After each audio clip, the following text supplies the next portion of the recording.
some extremely engaging speakers about some really engaging topics. And I think tonight will be absolutely no exception.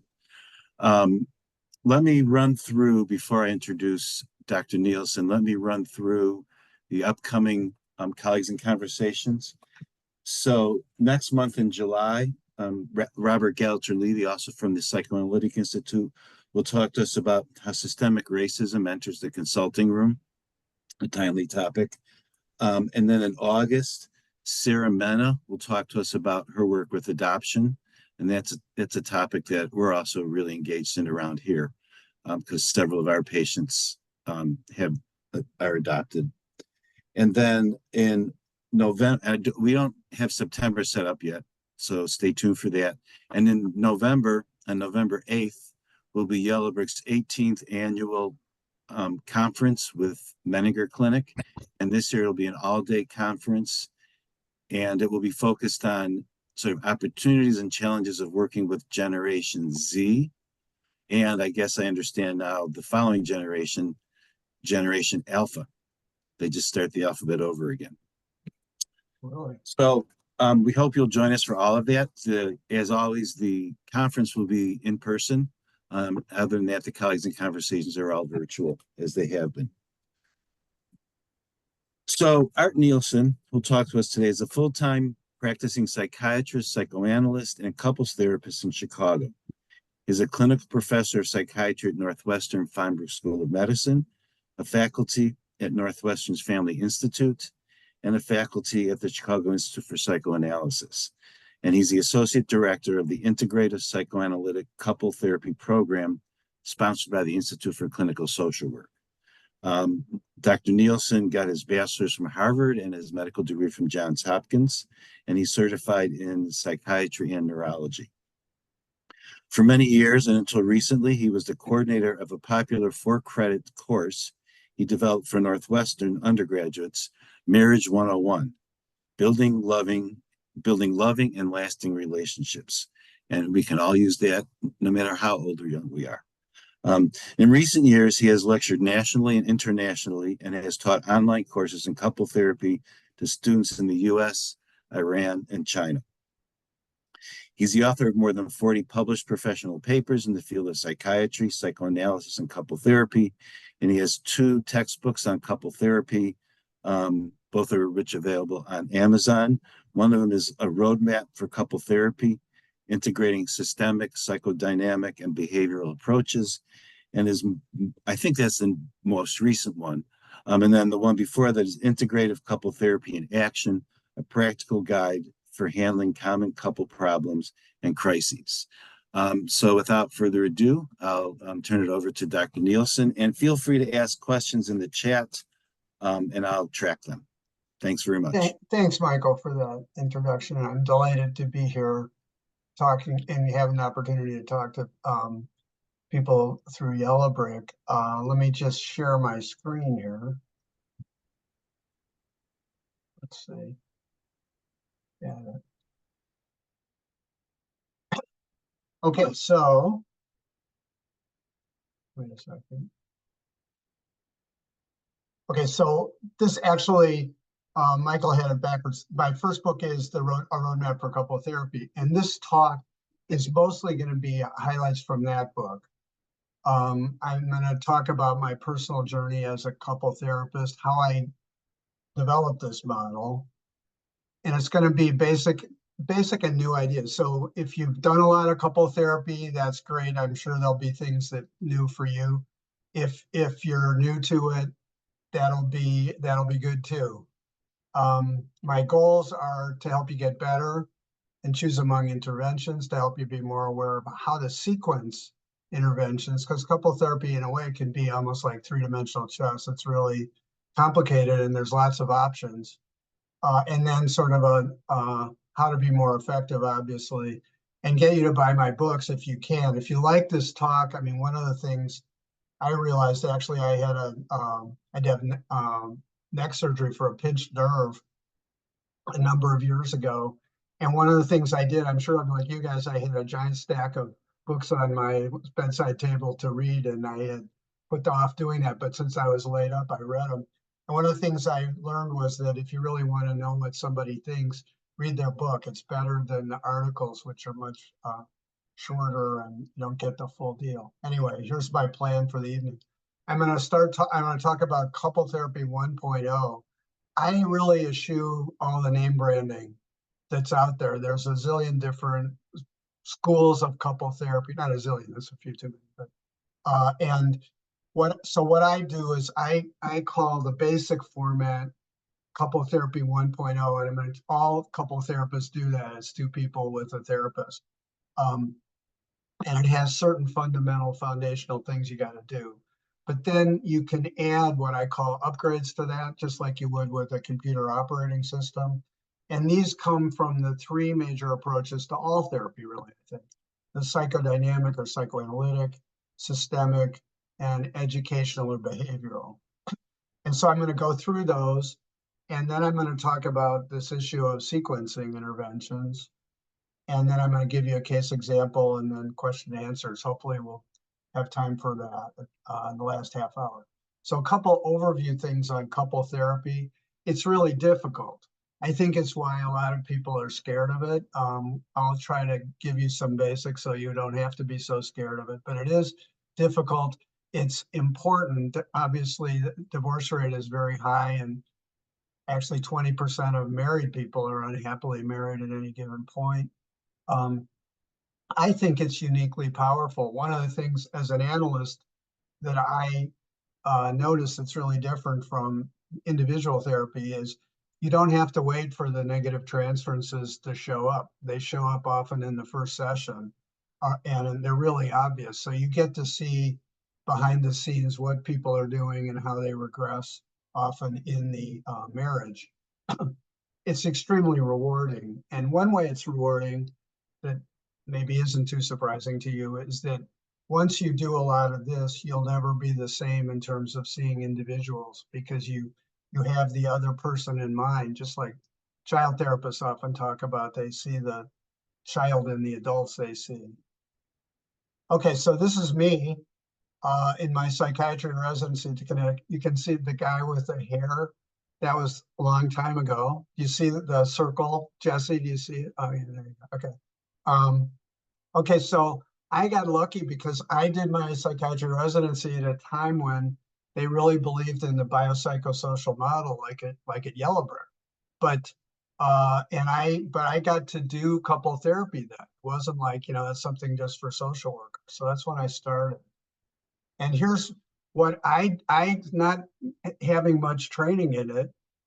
I had a supervisor, but I started out with really what everybody would, which is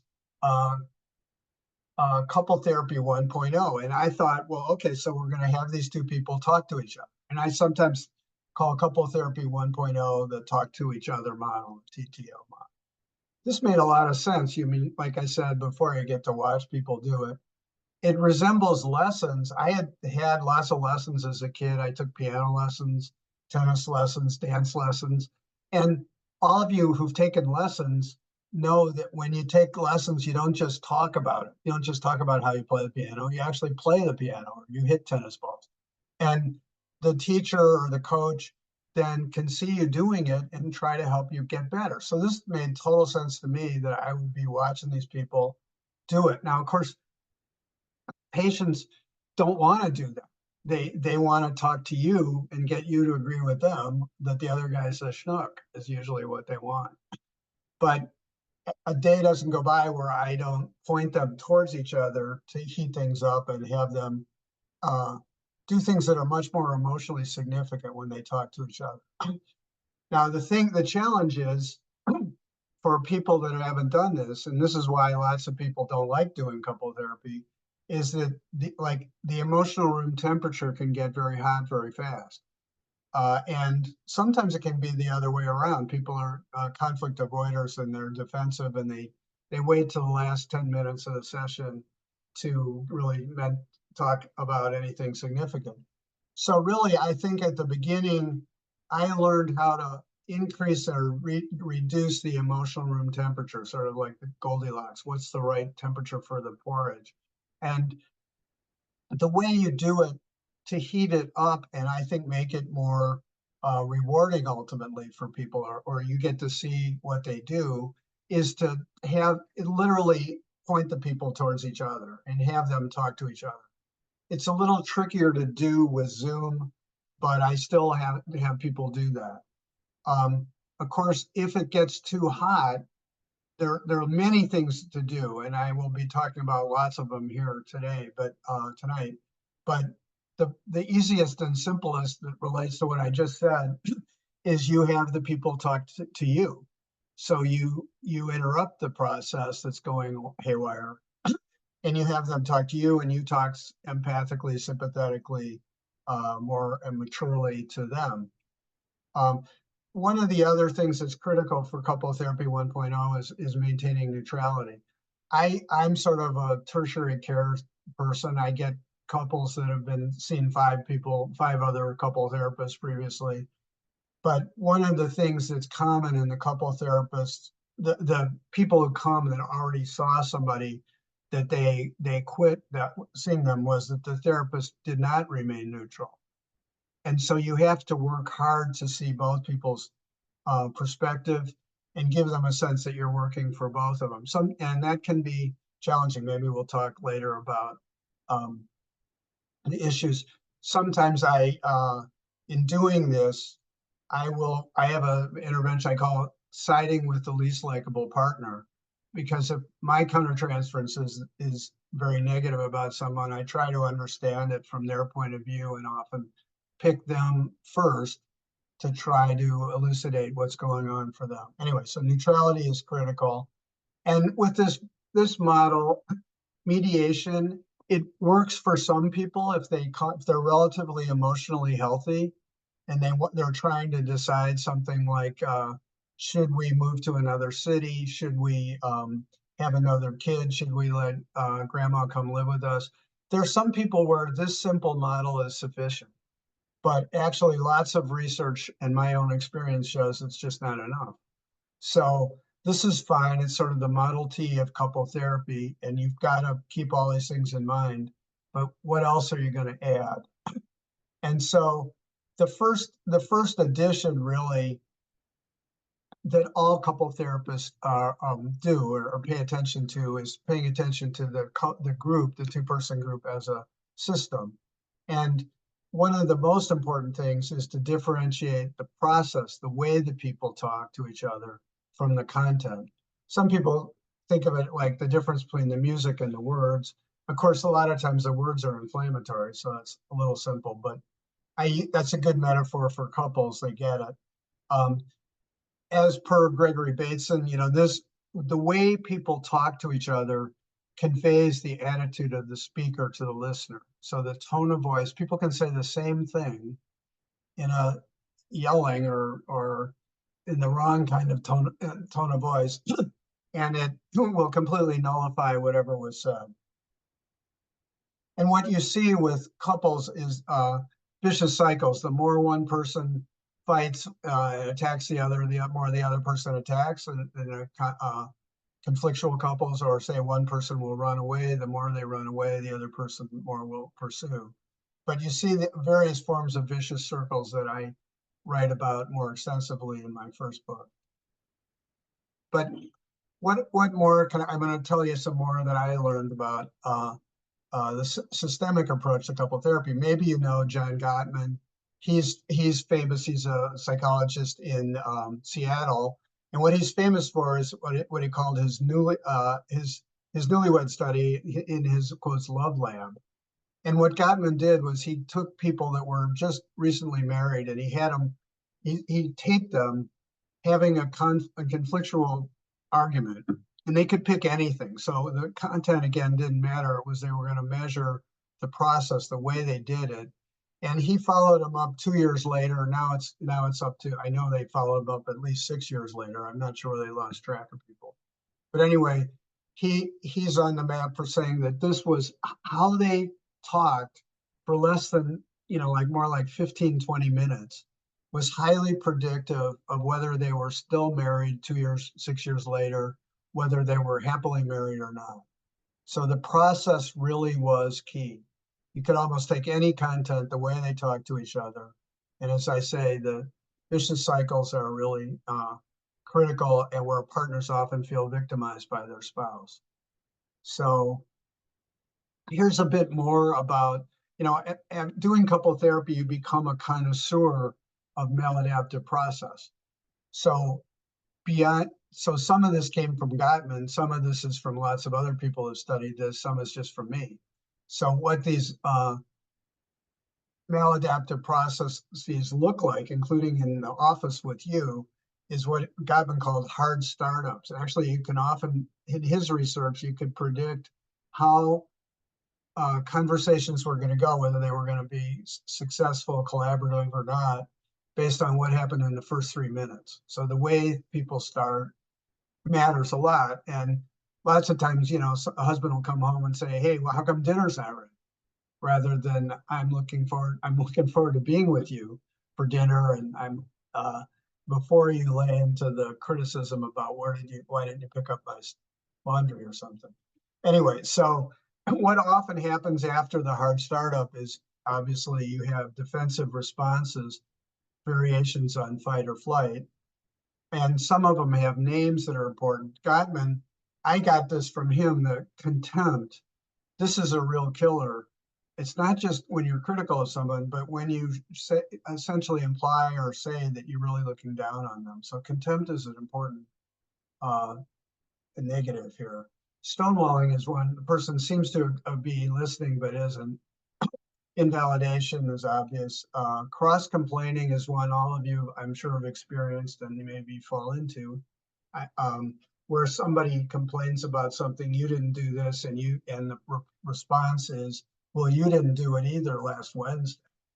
And it's very tempting. I mean, the politicians are doing it all the time. The Democrats say the Republicans did something, and Trump actually will proactively project, but you did it too.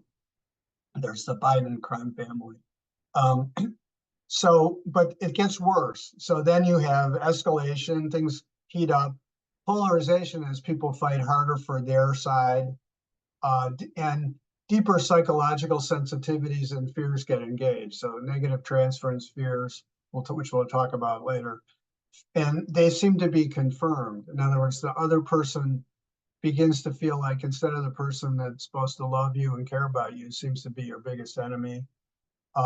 And people, on my intake questionnaire, I asked people this question, does my partners interpret my intentions worse than I meant them? And 100% of couples I see will say that. So this is a real problem as these fights heat up. And then the relationship itself becomes a topic. Like people start talking about divorce or threatening divorce or just running out of the room. I can't live with you. So things get worse. And then I think somewhat less discussed, because it doesn't happen in the room necessarily with the therapist. These things happen. There's generally alienation, dissatisfaction, resentment, hopelessness. As the initial complaint, whatever it was, like about the laundry or the dishwasher or whatever it was not only not resolved, but the feelings got worse. And contrary to what, the systemic thinkers said, that there was this homeostasis in marriage, actually what is much more common is sort of a downhill slide that comes from these repetitive fights, this sort of death by 1,000 cuts. And people develop, as I said, doubts about the relationship. But another thing, and this leads to what I'm going to say later, there's a loss of positive forms of intimacy. So the couple often avoid talking to each other, joking, touching, hugging, sex. Almost universally, the couples I see are not having sex or having it very infrequently. And so what happens is, again, negative expectancies get increased, and even good things get interpreted negatively. He was nice today, but just wait, for instance. And then the other thing that happens is, even for conflict, people that are comfortable with conflict, they start avoiding conflict. And of course, if you avoid conflict, you stop being able to deal with life, because there's inevitable conflicts that happen and challenges that have to be met. And so if the couple become afraid of discussing things with each other, that's another of those consequences. Nagging, I could talk for quite a while about nagging, but the thing, one way to see nagging is it's an ineffectual way. It's said by a person who doesn't think they're going to get what they want, but they keep saying it, and it makes the other person feel worse. It has a negative impact. Okay, so having laid this out in whirlwind fashion, the universally couple therapists would say that the most important upgrade to couple therapy 1.0 is a focus on the process. All contemporary therapists do this. The goal is to create a collaborative group. In Bion's terms, it's a work group. I guess Jeffrey Roth was talking, I'm sure he used that term. So what this does is it blames the process rather than the people. So that's externalizing intervention. And it doesn't completely eliminate it, but it reduces the idea that the couple are there in front of the marital judge who's going to decide who's right and who's wrong. It's very experience near for couples. Most couples, when they get into these fights, and again, you can use yourself as an example. I'm sure you've all been caught in these. They don't even understand fully why they're stuck, but the fight just seems very big, and usually they blame the other person. And so the idea that it's somehow they're caught in some process is experienced near for them.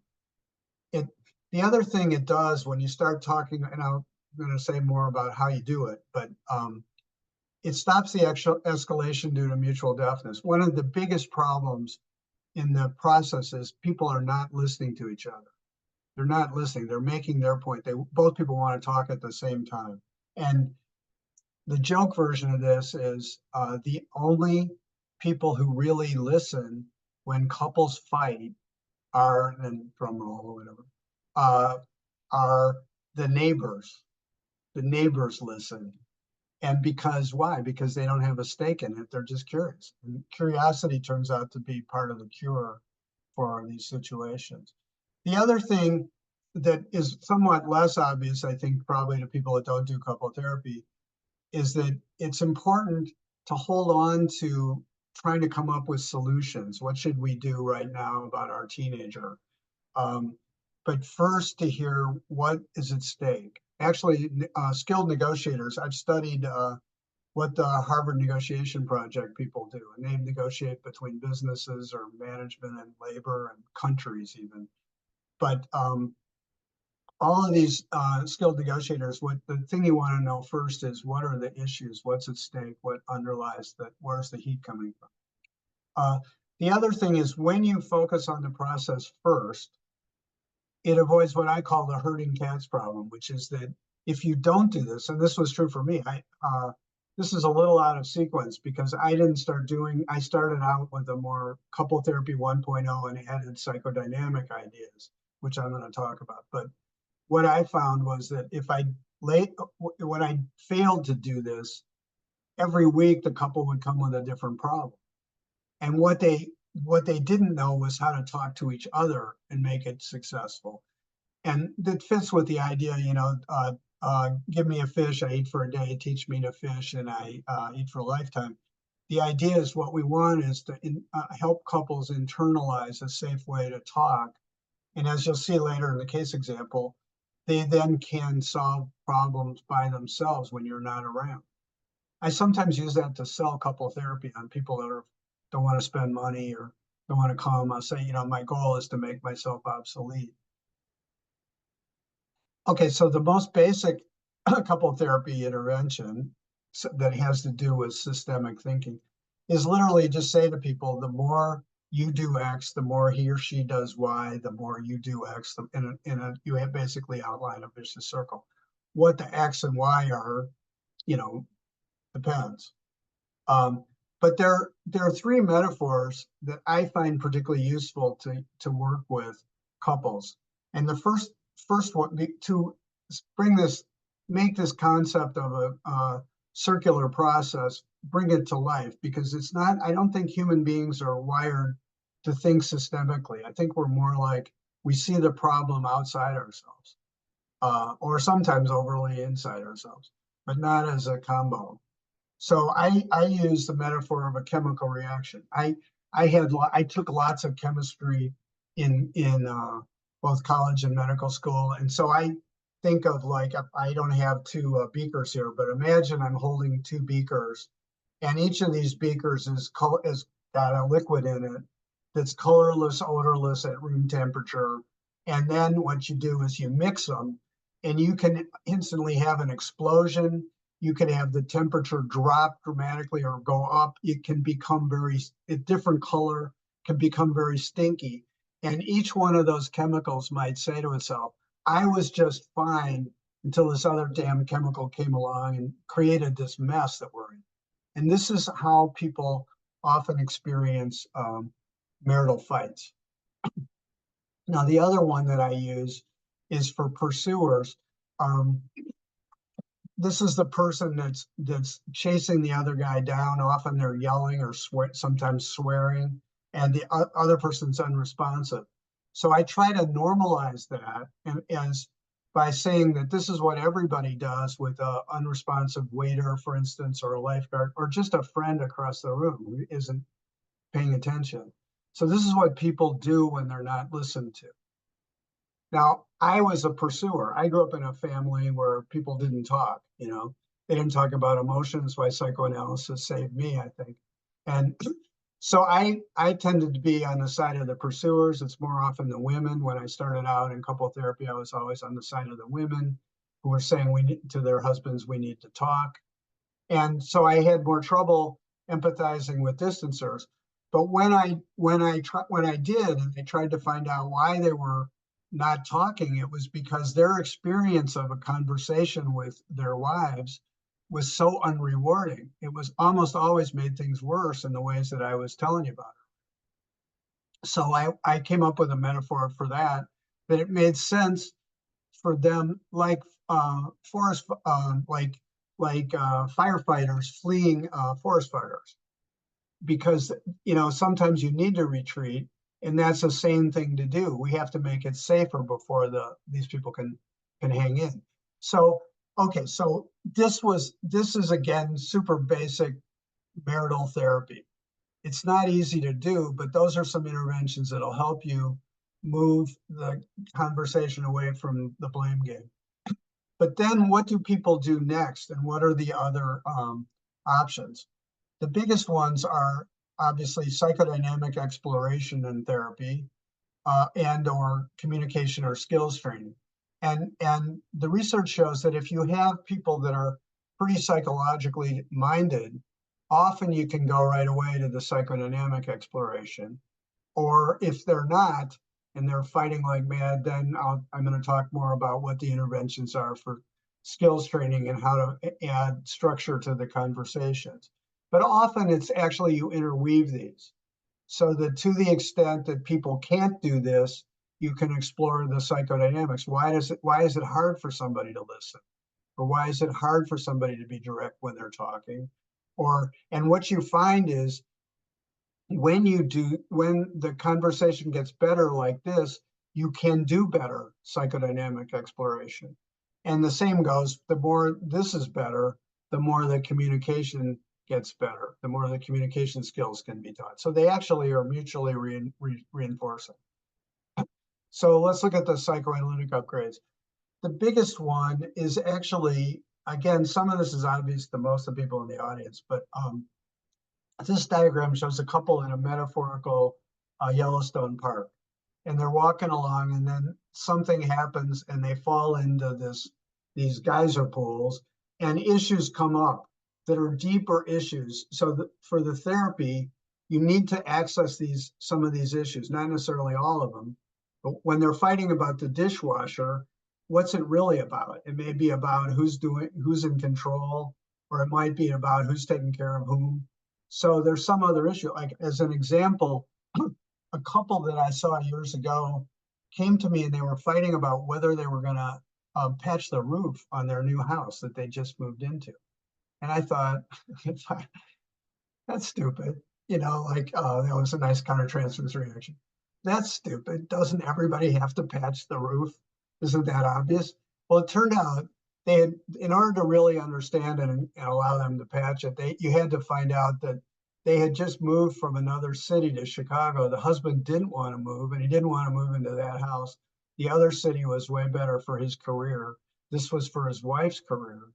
And so there were issues about careers were really key, and control was really important, that he had ceded control to her.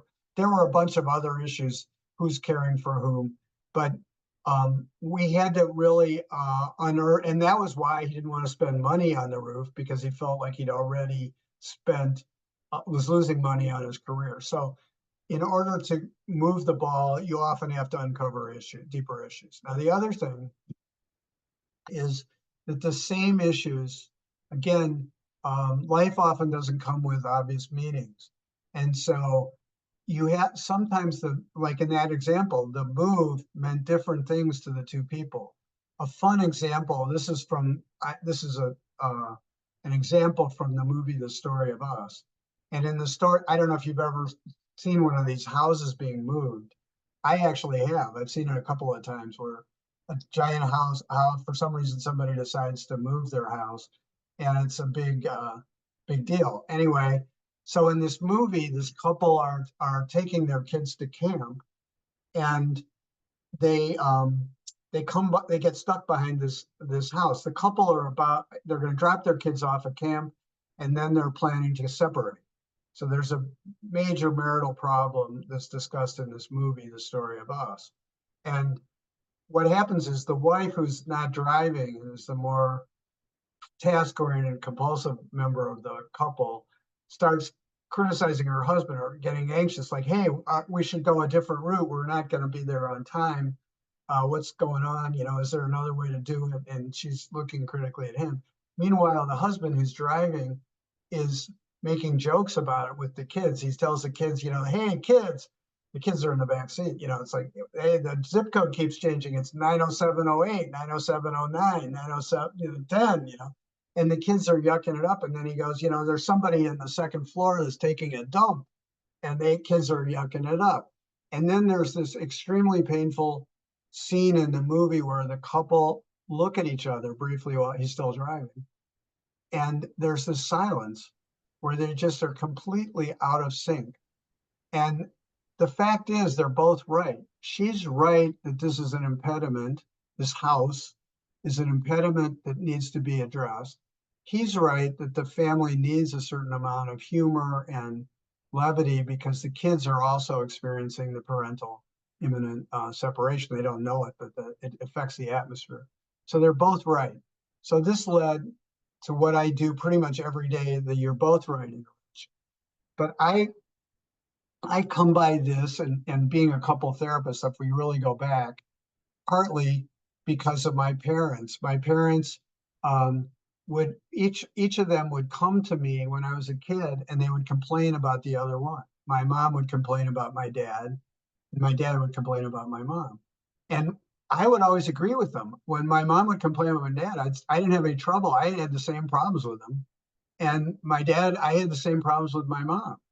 So I think this is often the role of the couple therapist, is to elucidate the truth on both sides, that you're both right. Whereas couples often think that there's only one truth. It's like they argue.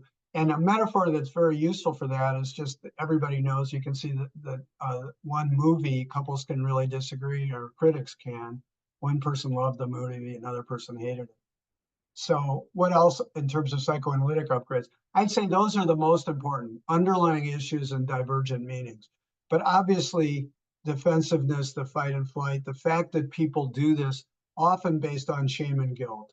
Again, I don't think this is news to this audience.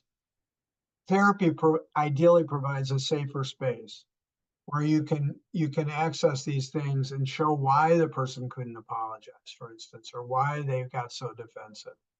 And obviously, again, therapists use their own empathy to be sympathetic with the person. For instance, the person that's yelling because they're not being heard,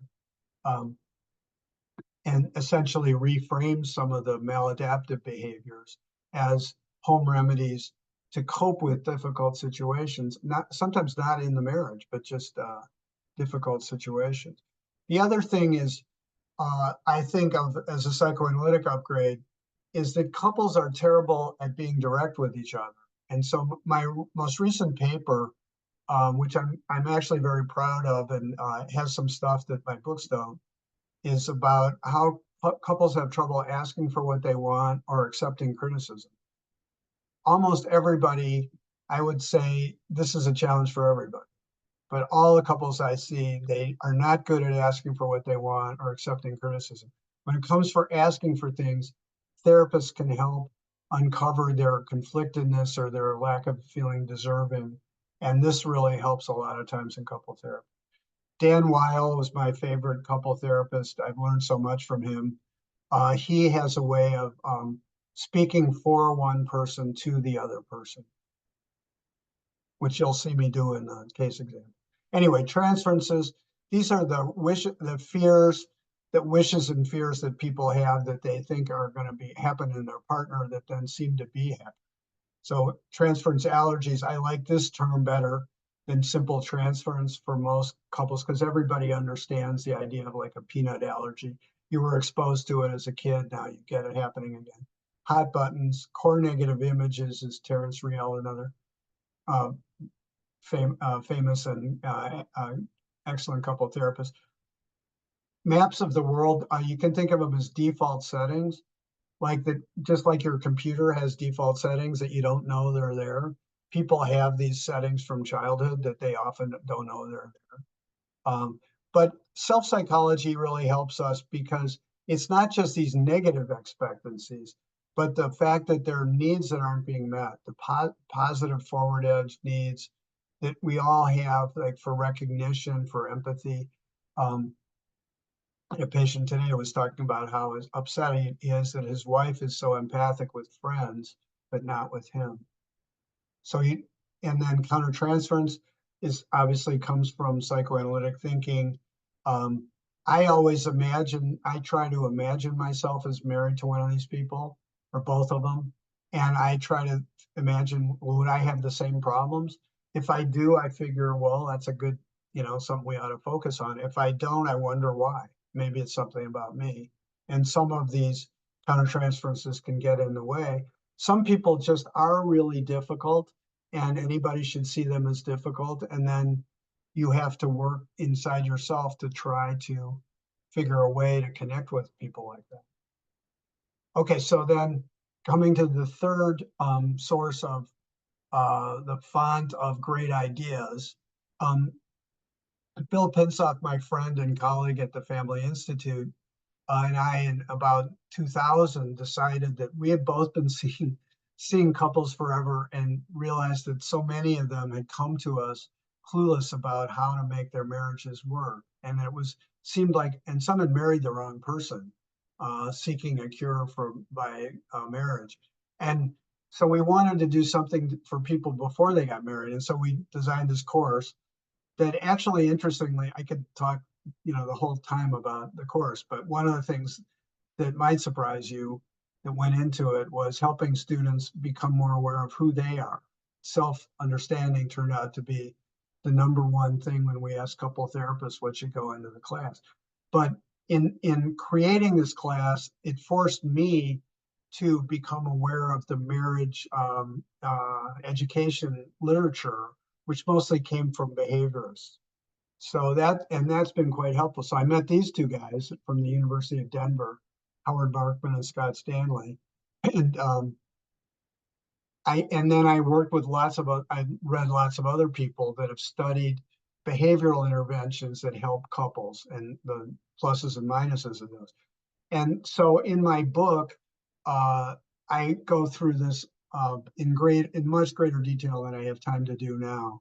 But I would just say that sometimes teaching people how to actually do it and what they should be doing, because what they tend to almost always do is the wrong thing. It's like they do what comes naturally instead of slowing down. And one metaphor I use is if you're driving on a road that gets slippery or windy and late at night, you should slow down.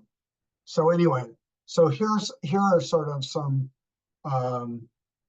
a few of the top recommendations that I would make to couples that would help you if you were going to do this, take this approach. So one is you teach people this is a moment of choice. Remind yourself you have the power to make it better or worse. Mostly people are just reactive. They get defensive and angry and polarized. Um, Choose to fight fair. In other words, try hard to not do things to the other guy that you wouldn't want it done to you. Remind yourself that safety and healthy process are crucial. And then, of course, we're going to teach them what the healthy process looks like.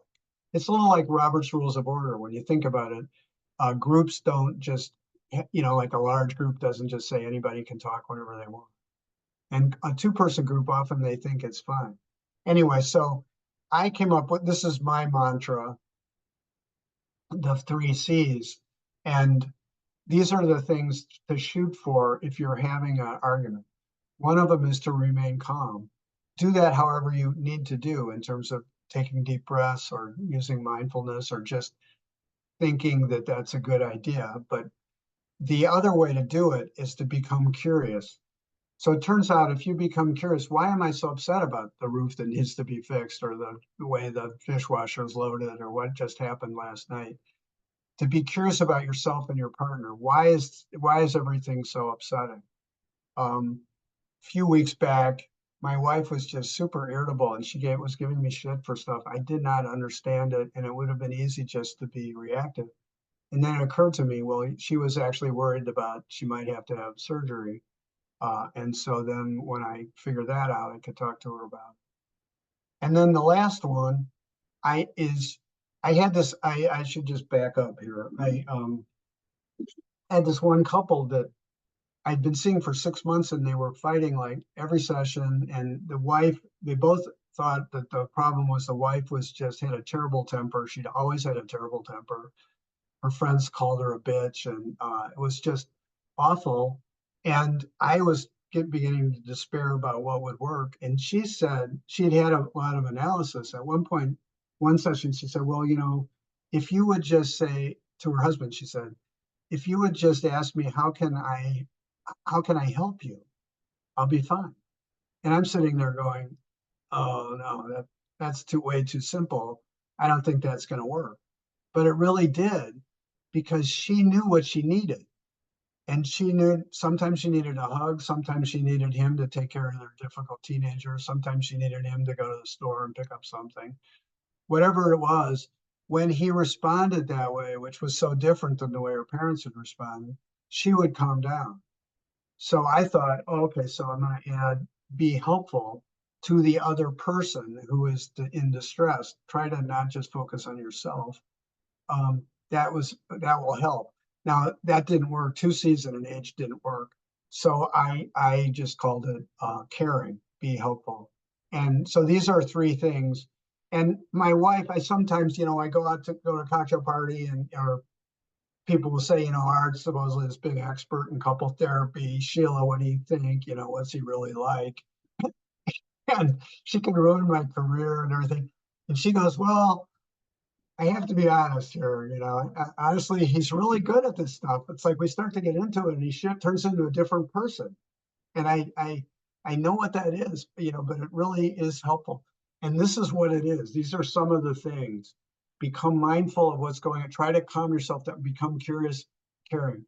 Now, there's a few others. This is from Scott and Howard Markman.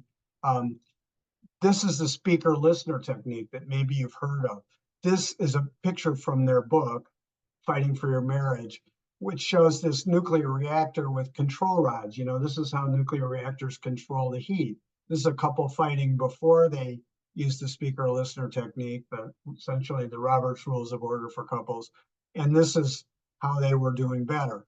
What it does is it increases safety.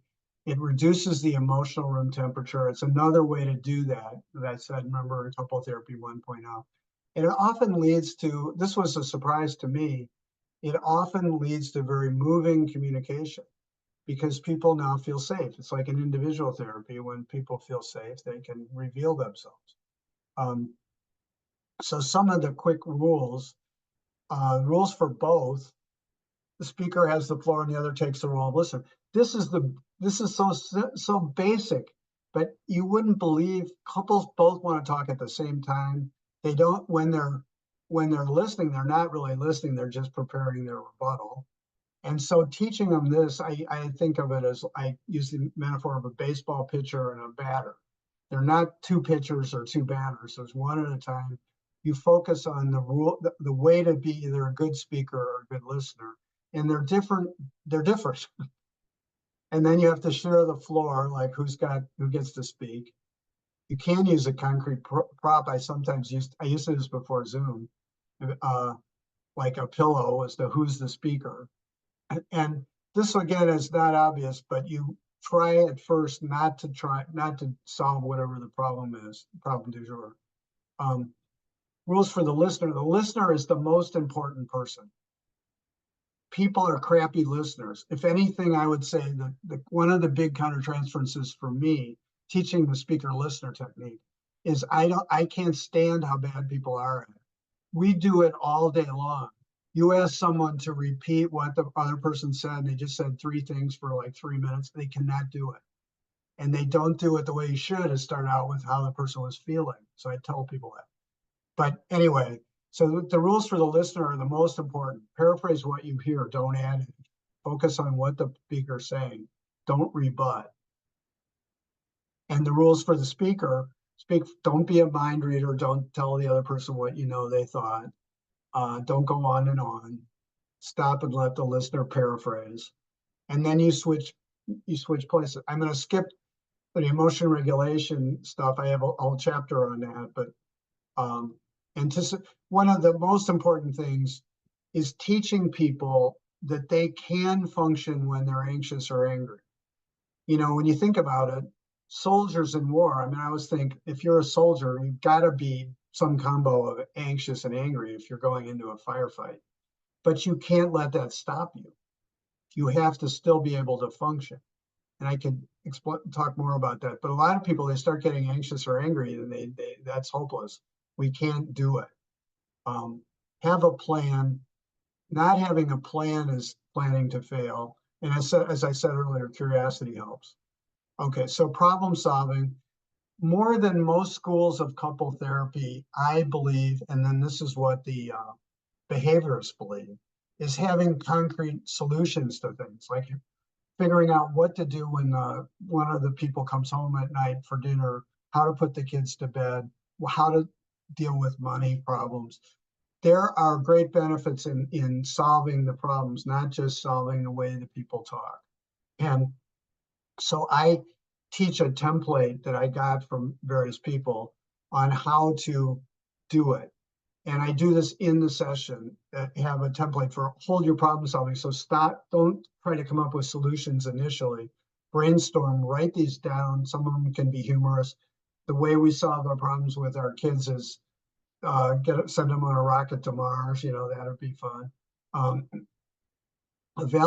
So after you do this, and when you do that, then you can come up with options and seek out other solutions, including from self-help books, from friends, that kind of thing, which couples don't often do.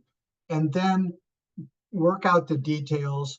And then again, something that hardly anybody does spontaneously is follow up.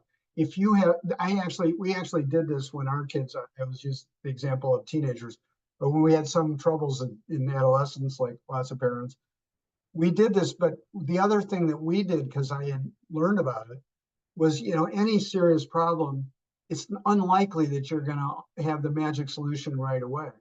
You have to stick with it. So the idea is to have a follow-up and modify it, see what's working, what wasn't working. Okay, so now here we have, this is my overall quick through my model of how you sequence stuff. So I start out in the first session, among other things, with couple therapy 1.0. I want to see the couple actually try to talk to each other about something. In some cases, it makes sense right off the bat to make referrals, like say somebody's seriously depressed or they have an alcohol drug problem. Discernment therapy is for people where the marriage is hanging by a thread.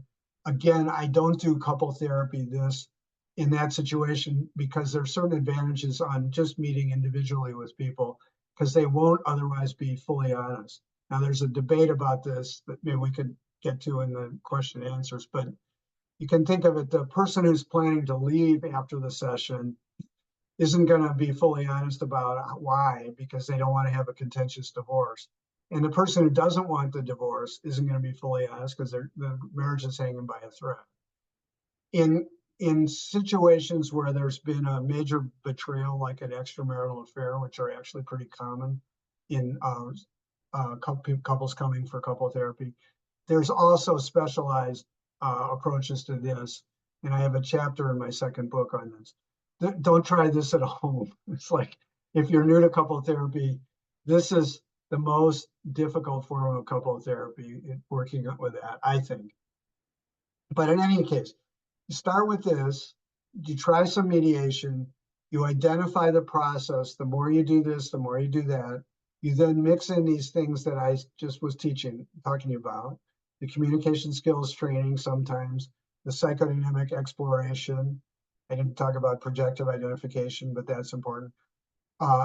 Helping couples accept each other. There's a lot of research actually came from the behaviorists that having people constantly fighting it out over the same topic, like what counts as lateness, for instance, is counterproductive to marriages. And what helps in many cases is helping people accept who they're married to. Okay, so if this goes well, then as I was saying before, you can then talk about specific problems, and that has great benefit. And that's where at least once I will do problem solving training with people. Like I gave you the quick cliff notes on what I do there.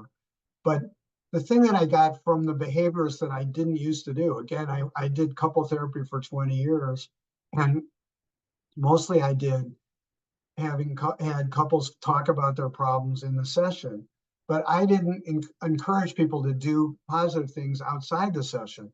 I now, when you think about it, all those positive things had stopped. And in fact, they've often been replaced by other things that give positive feelings. So it's not just that people go have affairs when there's a bad marriage. Some of them go do constructive stuff. They work harder. They stay Sundays at the hospital. They join the PTA. They do good stuff. And one thing, again, this is a pearl for if you do couple therapy and you know lots of this other stuff. I learned somewhat the hard way that what you have to do in this situation is sometimes you have to help people give up the stuff that they enjoy, that brings them pleasure, but that takes time away from the marital connection, the marital pleasure.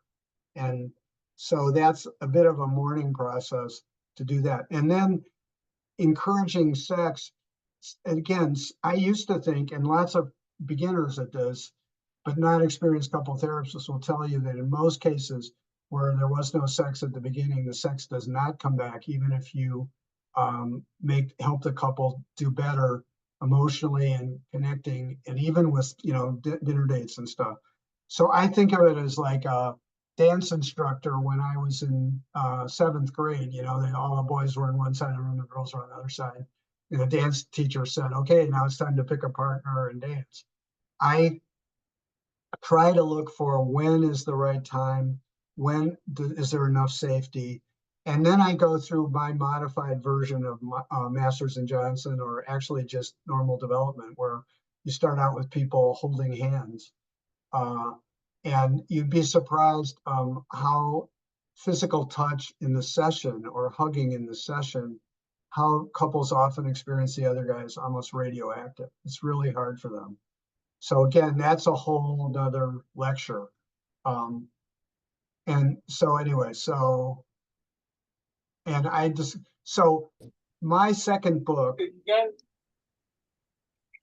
Figured it out. I had already done my grapes for the week. It's a limit, and then they disappear. Maybe we need to talk about that.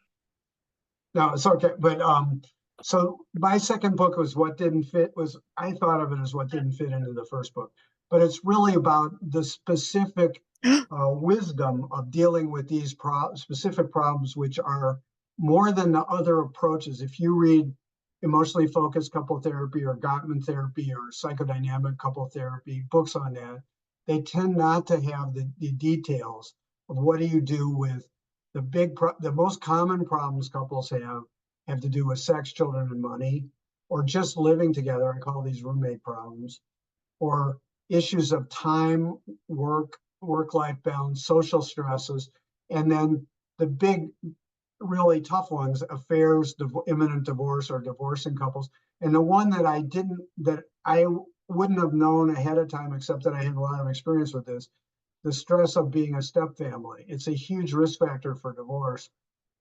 And each one of these things, there are people that have written about it, studied it. Pat Papernow, for instance, teaches in our course. We have, that's another, I guess, agenda I have, is people that are interested in doing more couple therapy, learning more about it, sign up for our 9-month course. But we have experts from around the country talking about things, and one of them is Pat Papernow, who I've learned a tremendous amount from her about dealing with step families. In any case, what I'm going to do now is, let's see. I want to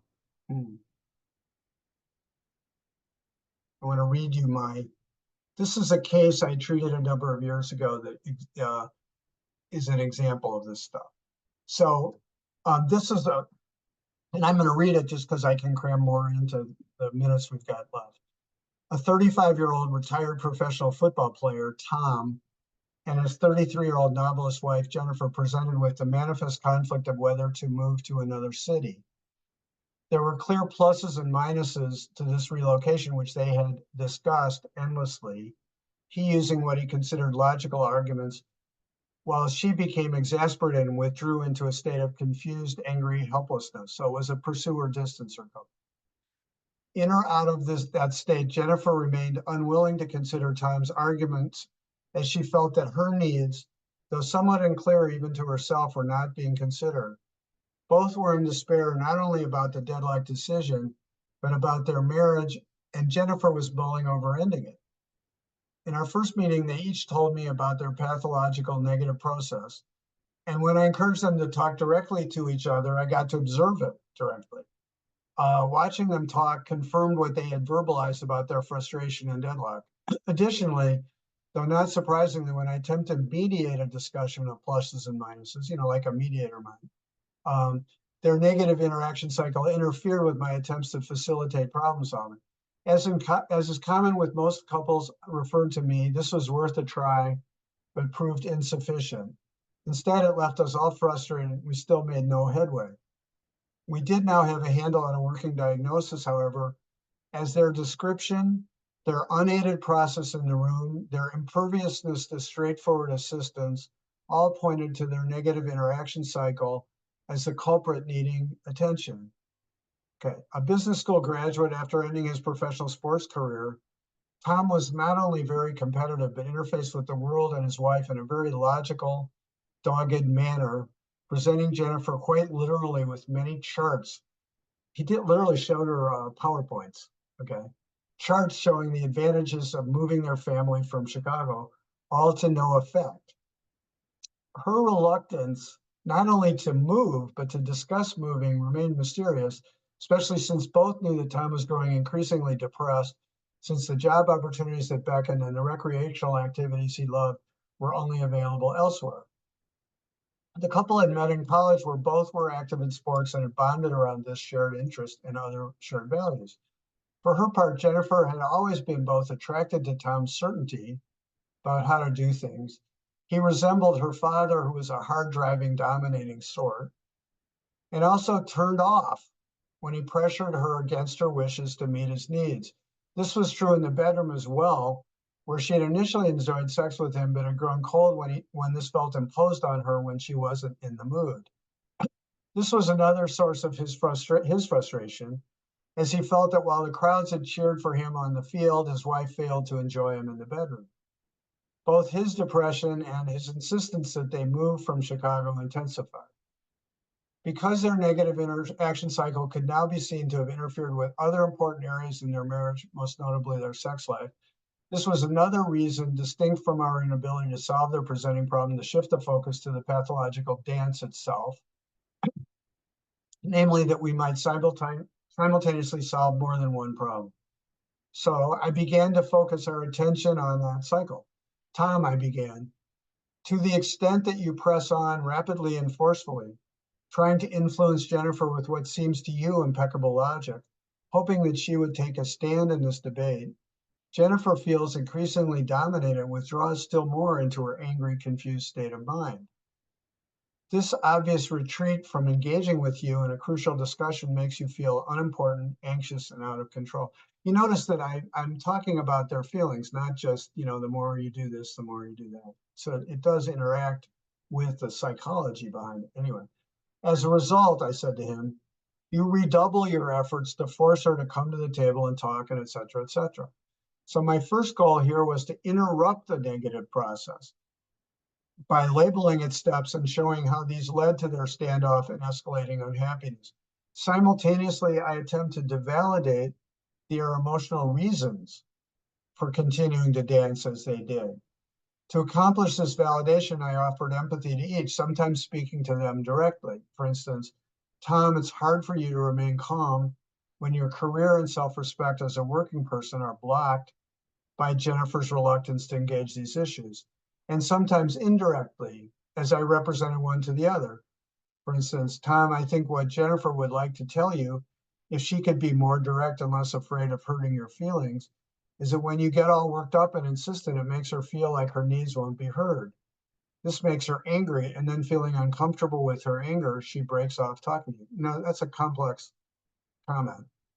Anyway, predictably, this combination of labeling the steps in their vicious circle and providing empathy almost immediately helps slow them down. People have to slow down. It's like Mona Fishbane's idea is to make a short story long. That's your goal as a couple therapist, make a short story long. Help them slow down. This cleared a space to explore further the underlying issues that both powered the cycle and were concealed by it. Specifically, as I continued to validate Tom's frustration at Jennifer's slowness to decide and to block his guilt-inducing controlling tactics to deal with this allowed him to be more patient, made it possible for us to uncover the reasons for her slowness. As the mood lightened, we found a somewhat humorous and telling metaphor for an aspect of their dance. Turned out that in sports, both had been known for intimidating their opponents, with the key qualification that this had been the sole area of Jennifer's life where she had allowed herself this satisfyingly aggressive role. I next worked to help Jennifer voice her anger, stemming from interacting with her husband, now labeled the intimidator. And he was okay with that. I mean, it sounds like I'm blasting him, but he kind of liked being called the intimidator. Previously, she had been doing this only indirectly by characters in her novels who stood up to authority figures. Now she expressed her anger at feeling pushed around directly, and as she did this, she began to reflect on the origins of her difficulties with expressing her needs. We learned of a career-ending sports injury and of how she believed that she had allowed others, including her forceful father, to bully her into the surgery that made things worse rather than better. We uncovered considerable internal conflictedness towards her parents who lived nearby and towards their expectations that she remain in the area. This is the reason she couldn't move. So in other words, like the roof, you got to dig down, find out what else is going on. Remain in the area to assist them with family responsibilities. One reason Jennifer had trouble speaking up to Tom also caused her trouble speaking up to her parents. And it wasn't just that she was mad at him or mad at her parents. She really cared about them. She cared about her husband, but she also cared about her parents. And she felt their palpable distress whenever she chose a course of action different from one they preferred. And in this case, actually one that they really needed, could have used. Tom proved quite coachable, not too surprising for a professional athlete. That was interesting. He was really coachable when I taught him stuff to do that worked better. He became almost a co-therapist, drawing Jennifer out about her family and her somewhat unconscious wish to, quotes, never again go along blindly with plans proposed by others. Just as Tom's more patient and empathic presence allowed his wife to speak up, so it was him doing it, not just me, it also allowed her to listen to him. I could now help him voice his deeper concerns and career aspirations. He told movingly of his fears of being like other professional athletes who ran through the earnings they had made, of the shame he felt at not being currently employed, and of his, he had just gotten a master's in business administration, but he was out of work. And of the lifelong love of outdoor sports he could pursue if they moved elsewhere. I mean, he was into, skiing. There's not a lot of skiing in Chicago. The difference was now that Jennifer could hear him. Now she could hear him and be moved by his pleas to relocate. More basically, they experienced moments of real intimacy and connection in my office, and their sex life picked up at home. This was an exception to the rule that the sex life doesn't pick up. Theirs did. As their interpersonal process changed radically, they became more a team, working together to solve their external problems. On their own, they decided in favor of the geographical change that made the most sense. And equally important, they worked with each other to deal with the resulting fallout. Jennifer's guilt and her parents' disappointment that came from choosing counter to her parents' wishes. In addition to solving the specific problem that had brought them to therapy, their ability to manage conflicts in other areas also improved, for instance, over which new house to buy. So there were other problems, but they didn't need me. They talked about how they had done it. So they seemed prepared to handle future episodes of conflict. The depressed mood that each had felt when they had entered therapy lifted, and their pleasure in their shared lives together was palpable. I maintained a follow-up a year later when they visited Chicago and scheduled a checkup appointment. This case is typical of many successful cases. Obviously, I'm presenting a successful case. Okay. In my book, actually, I have, in the chapter on extramarital affairs, I contrast a really successful case with one that didn't work. But this one is a successful case to illustrate what works. Okay, this is kind of typical. A couple present to a therapist with a specific problem and some level of chronic unhappiness. Their sex lives are compromised and they are growing increasingly estranged from each other. They may be considering divorce. What then helps, beyond providing a safe forum for them to talk to each other, there's couple therapy 1.0, is directing early attention to their negative interaction cycle, labeling it, and working to discover some of its roots, which once exposed will allow them to feel and act more sympathetically and collaboratively with each other. Intimacy and problem solving will improve concurrently. For Tom and Jennifer, all this occurred and allowed them to agree on an important course of action, one that prior to therapy had been blocked by forces outside their awareness. Okay. And what I want to do now, let's see, is share my screen again.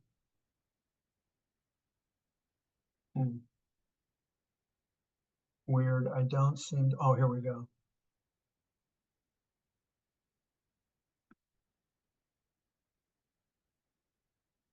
Okay. So this is back to Jennifer, right? These guys. I focused on the process after couple therapy 1.0 proved limited. I kept the emotional room temperature workable by moving in and out. I remained neutral. I didn't side with one, you're who was right. I did some what I call witnessed individual therapy. This is a modification of just having the couple talk to each other. I do this better, as we're exploring her relationship with her dad, for instance. I was the main guy doing that. He did some of it. I fostered corrective experiences. I taught some speaking and listening rules. Okay, and the take-home points from this thing overall, this lecture, couple therapy 1.0, let them try by themselves. Most times it won't work. Focus next on the process most of the time. For most people, go next to psychodynamics. For most, interweave skill training. When the process allows, discuss specific problems. And actually, this allows me to add one nicety, which is that when you're first working on the process, don't sneeze at talking about what seems like a simple problem, as opposed to, say, the extramarital affair, which that's why that's difficult, because you often have to talk about. But if they just had a fight about something that seems simple, talk about that, because the process will be the same, even if the ultimate issues aren't as loaded. But anyway, when the process allows, discuss specific problems, whatever they may be. Concurrently, encourage positive experiences. Again, that's not something I did. I used in the past. You can brainstorm with couples on doing that. And when possible, work towards sexual connection. Okay, and these are references that you might get if you, to obtain my books, actually, you can just get them on Amazon.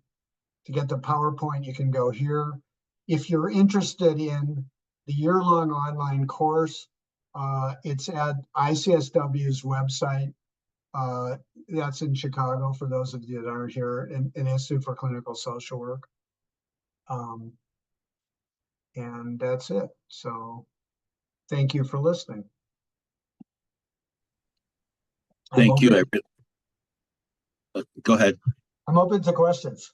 Yeah, I really found that sort of both calming and sort of enlightening. It was really great. Thank you.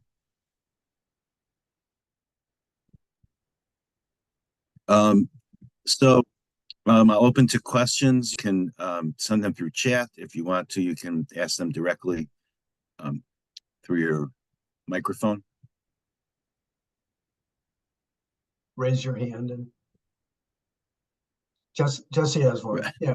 Art, you mentioned in some specialized circumstances where there are issues of dishonesty. Can you talk about how you approach dishonesty and holding secrets of various kinds in the more routine and normative, kinds of, Yeah. So two things. One is because in our experience, really people holding trauma histories, it's very common. Oh, it's super common. I mean, it's not. I mean, I wouldn't say it's universal with couples. I would say it's not, but it where there is an extramarital affair or an ongoing affair, that's where it comes in. And so there's two sorts of situations. One is where the dishonesty has become out in the open. And say somebody had a gambling addiction and gambled away a major amount of money, or betrayed the person. And there's a lot of ways you can betray the partner. But the biggest one that happens is extramarital affairs. And so that's one topic. And I would say that the thing that makes it challenging is both, as a therapist, almost all of these situations, there's some reasons for that. They're not always in the marriage. Some people have affairs because they're having a midlife crisis, or their crisis in their life. Esther Perel has written about extramarital affairs, says that the most common thing that the guys or the people that are having affairs, can be women, say is that they felt that it made them feel alive again. So there was a way in which it's a home remedy. But the thing is, as a therapist who knows that and has treated a whole bunch of couples where that was their home remedy, just like drinking too much or whatever, that has negative consequences, it also it shatters trust in the relationship. And so it has to be, the first order of business really is focusing on that, the crisis for the person who found out about it. And often they're in they can't sleep. They think about it. They get triggered by just walking down the street, going by the hotel where the affair took place or whatever it is. And often the therapy is in crisis mode at the beginning, and only gradually can you help the people discuss like what might have led to it. Like my one couple I treated years ago, it was pretty easy because the wife had been totally invested in her writing a book, which was was a huge deal, writing this particular book. And the guy had sort of solved that problem of less less availability of his wife by joining a board of directors of something. And then he met this woman and they had sex a number of times. And so helping the person to see that how much of it was their responsibility or what to do different, how to have another different marriage the second time around, takes time. It really takes time. And trust in the research, trust is the slowest thing to come back. So even in the couples that decide to stay together, which is the majority, actually, couples that come for couple therapy for that, the trust takes a long time. If you think about it, trust is when you're not with the person that you believe that they've got you in mind. So like if they said they were going to the hospital working late, you say, okay, that sounds good. But then you find out they're sleeping with their nurse, now they say they're going to the hospital. How do you know? So it's a really difficult thing. But I thought the other question you were asking was, what about secrets that the person tells you? Okay, so this is the question. I was telling Michael that there's always questions that I don't know the answer or that are highly debated. And this one always comes up, what do you do? And this allows me to answer a bigger question, like how do I structure the initial sessions with couples?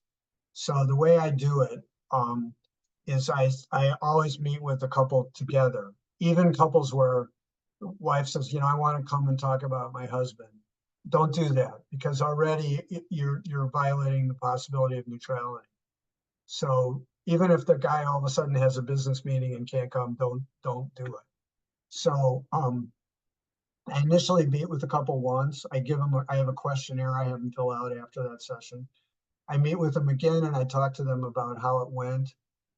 Do they think they can work with me? What was good? What wasn't in the past? So I get a general history, and that helps to see, how I'm trying to get them to be collaborative. And then I meet with each of them individually, and I'll say more about that in a sec. And after that, I then meet with them together, and then most of the sessions after that are the three of us. Sometimes if it's okay, one person's out of town. Actually, now with Zoom, even when one person's out of town, usually you can have, three of us in a meeting. But what do I do in the individual sessions? I do this. A lot of couple therapists don't do that because they don't want to hear secrets. But I've been burned. I had a couple of couples who didn't reveal ongoing affairs, and it really, it sucks the energy out of it. And maybe I'm wrong about this, but I just don't want to do that. I want to know about that.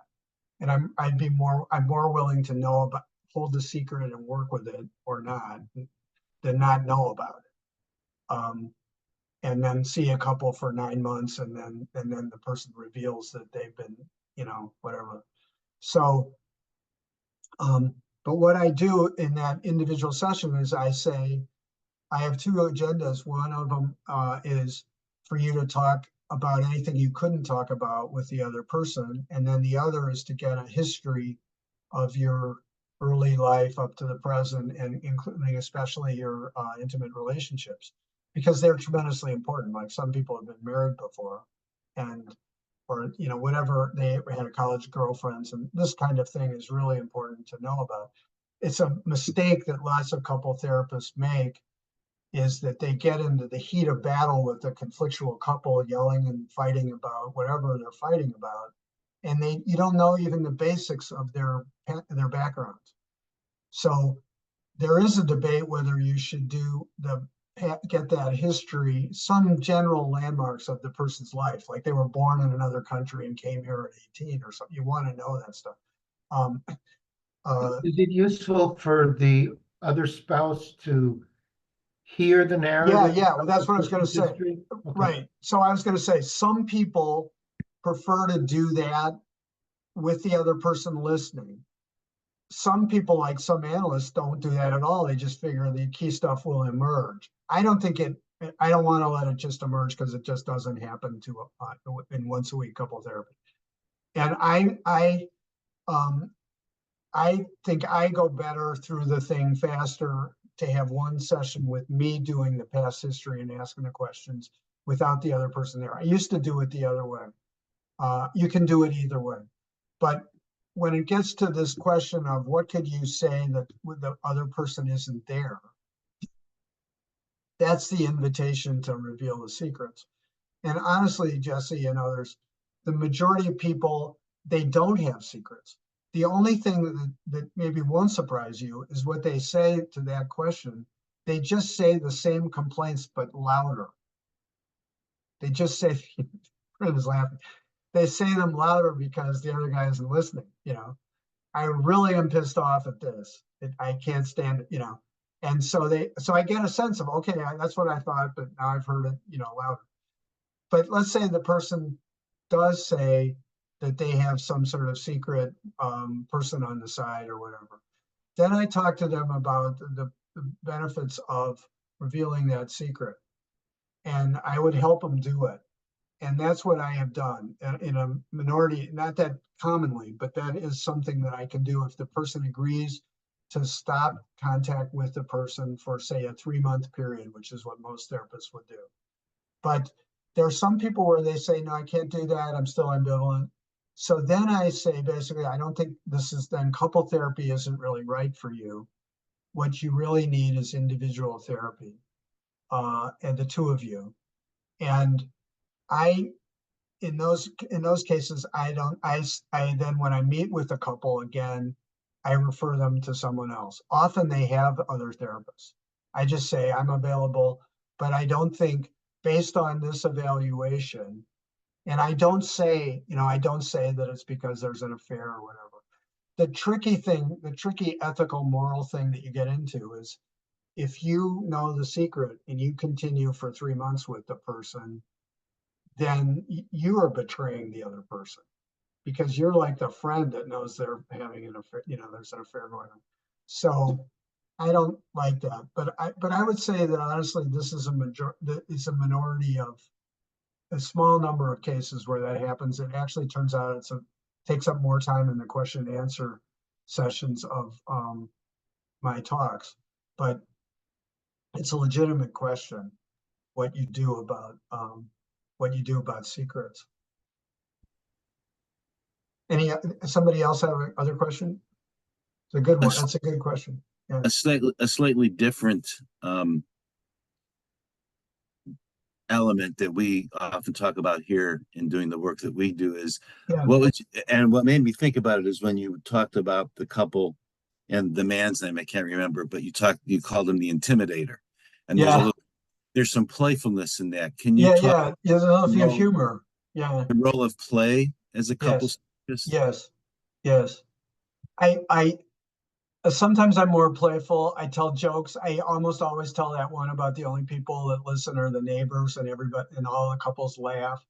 I do think sometimes, again, judging the correct emotional mood that's workable is important. One really playful thing I did once was this one guy, it was very allergic to his wife telling him what to do, which is not uncommon. But we had a session where I said, okay, so you're allergic to this, let's see what happens. And I just said to her, you can tell him what to do in my office, whatever you want him to do. And so she told him to stand up. She told him to go over to my bookcase. She told him to take out a particular book. I think she was mildly critical that he didn't get the right one right away. And he did it. And then she told him to turn around or do a 360 or something. And so then we had a great discussion about what that was like for the two of them. So it was interesting. I mean, it was this almost like family sculpting, maybe some of you've done.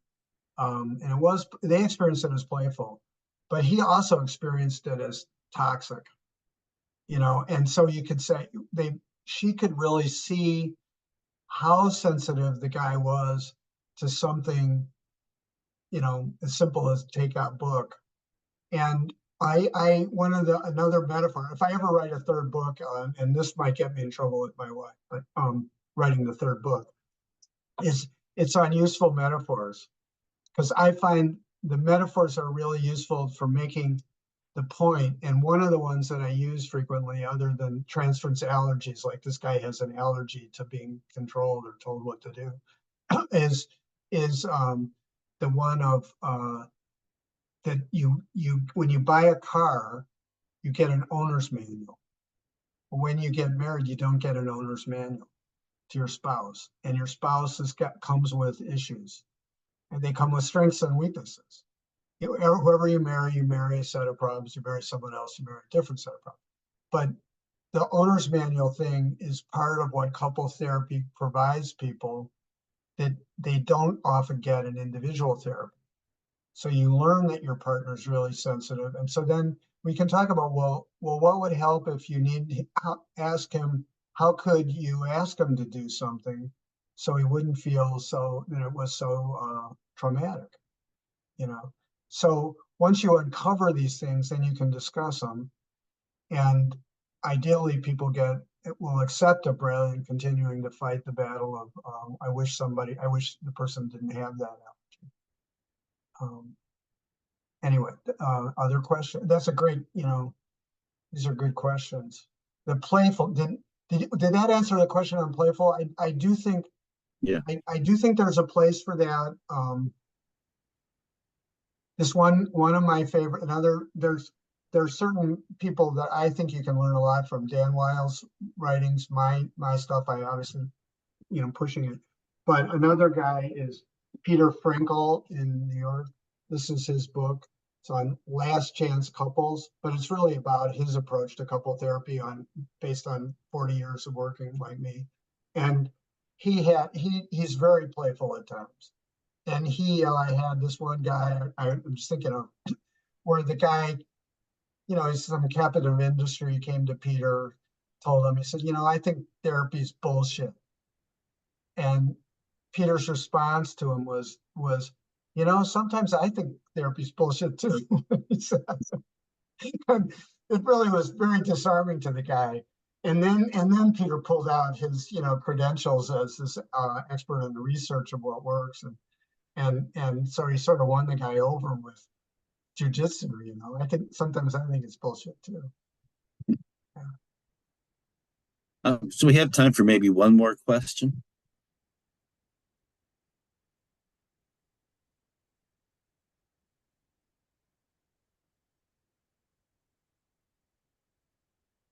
I have one more. If nobody else can. Do you do? Just Chelsea.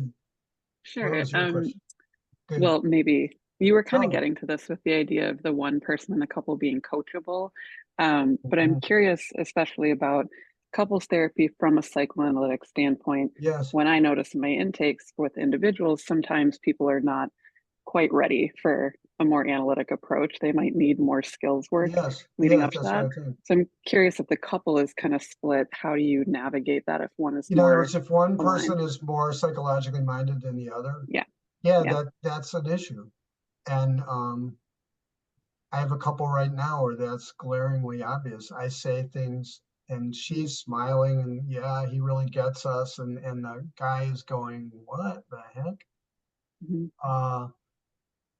So that's a challenge, and you try to develop mentalization, the capacity to be insightful in somebody who may never have had that experience. And it's a challenge. I think sometimes when I feel like couple therapy is limited, it's not so much just that one person is psychologically dense, it's that both of them are.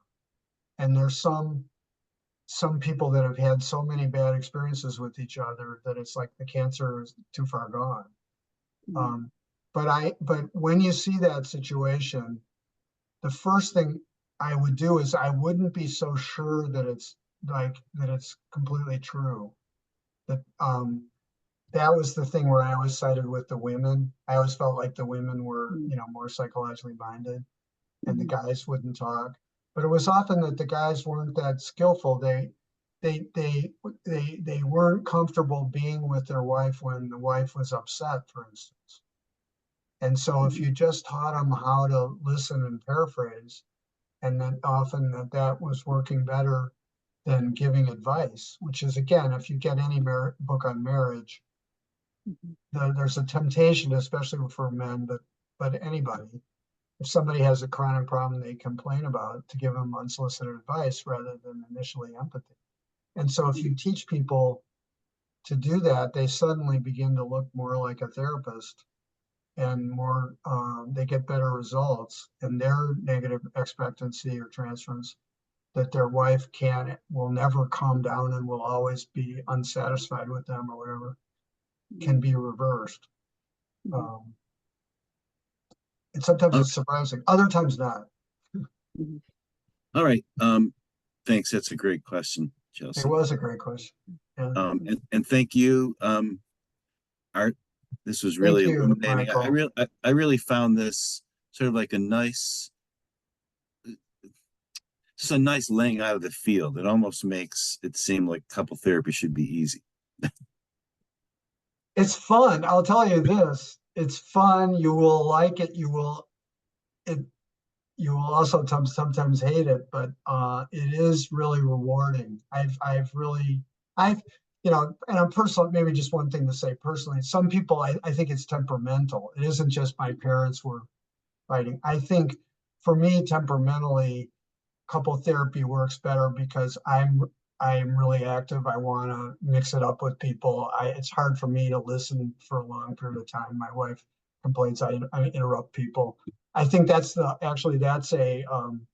cost of being a couple therapist all day, is you tend to interrupt people because you know that they need to be interrupted. But so some of you out there, if you feel you're ready to go, do try it. And I think you'll find it very rewarding. Some others of you may not work temperamentally, but you can refer people to to others like me. Anyway, thanks so much for letting me. Thanks very much. Okay, bye. Take care, and thanks everyone for joining us.